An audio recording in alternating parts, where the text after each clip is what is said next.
Okay, so with that out of the way, we do have four films that were more weird that you recommended. Do you want to? I know Pete is very anxious to talk about a particular one, but We can start with that one do you want Oh, to? goody. I don't know how much intelligent things I can have to say about it, but I'll do my best. All right. Do you? If you want to start with it, we can start with it. Just don't go too long, Okay. so we can get to the rest of them. All right. But my goodness, what a still! I probably picked a too ambitious still, but. You want to try to summarize sort of this?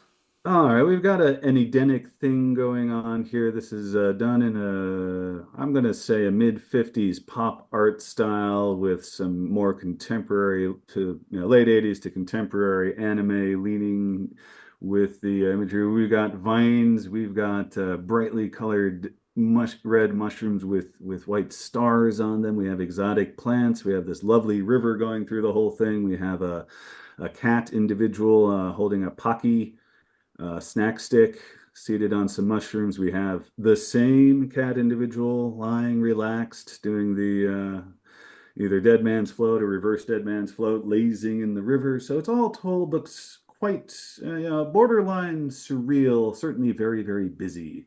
Hmm. Indeed. And I've seen numerous stills from this movie, and they are all in a pretty different style. Although the character, the character design remains the same of that main character, the cat. This is Tamala? Is how you pronounce Tamala. Tamala? Tamala, yeah. Tamala, a punk cat, this time in dark. Tamala, a punk cat, was previously found in space, Hmm. now in dark.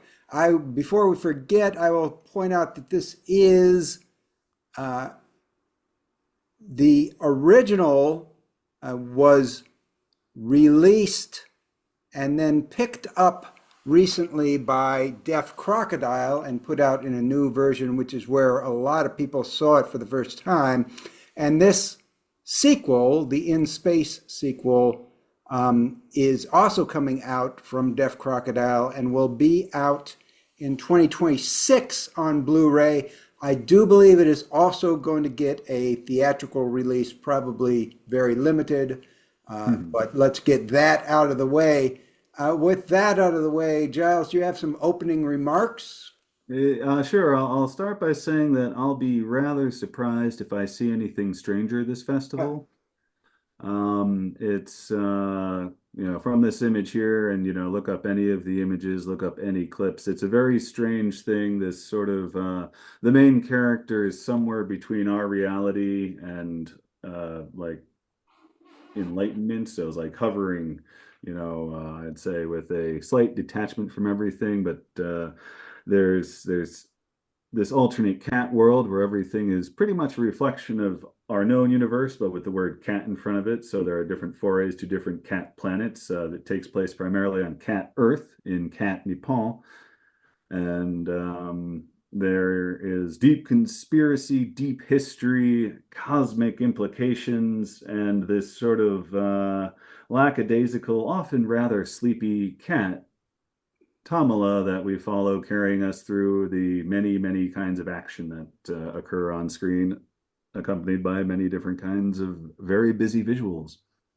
Okay, and now, Pete, we get to go because this is Tamala 2030, I believe, is in the title. Tamala Punk Cat 2030. The original was Tamala a Punk Cat 2010, which was reviewed by Pete, who is a big fan. Giles, you did not see the first one, correct? No, no. And Pete hasn't seen the second one, and I haven't seen either. So, Pete, you want to give us some background on the first one, and then maybe you Well, can ask yeah, Giles some the questions. Weird View Crew video is on YouTube for anybody who cares to see it on our channel. But I did a review of 2010, Tamala 2010, a punk cat in space. And I gotta say, during the break in between here, I rushed to go see the Tamala 2030 trailer, and by God, that one looks like a huge improvement over the first. The first one was more quiet. I compared it to an ASMR video because it's more of a musical and it's more about gentle sounds and slow pace and kind of delicate to it. Although it still covered things like global conspiracies and ancient power groups that were now in charge of world-spanning corporations that are monopolies. So it's kind of got a dystopian, futuristic feel to it. And Camelot turns out to be the key to a lot of mysteries of this world. Mhm. So, with a character called Michelangelo who takes a fancy to her and then loses her and then has to try to find a way to get her back while exploring the mystery of Tamala's nature. So, now, anyway, that's what the Weeaboo ears are about.